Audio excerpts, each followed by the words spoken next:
Hello' friends, আপোনালোকৰ কি খবৰ? বিহু ভালে ভালে হৈ গ'লনে? মই আজি ওচৰতে বাসন্তী পূজা হৈ আছে, মহা অষ্টমী পূজালৈ আহিছোঁ। চাওকচোন, চাকি জ্বলালোঁ, তাত আমাক চাহু খোৱালে, অলপ বহিলোঁ। পৰিৱেশটো চাওকচোন। এয়া বান্দৰো আহিছে বাসন্তী পূজালৈ। বাসন্তী পূজাৰ পৰা আহি মোৰ মাৰ ঘৰলৈ বিহু বুলি আহিছোঁ।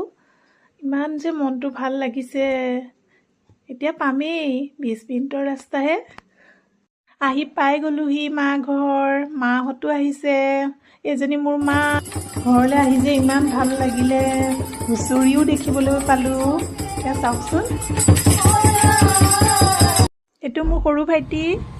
এয়া এতিয়া আমি খালোঁ, মায়ে বনাই থৈছে মাছ মাংস সৈতে ভাত। খাই বৈ হৈ গ'ল, এতিয়া আহোঁ। Bye bye.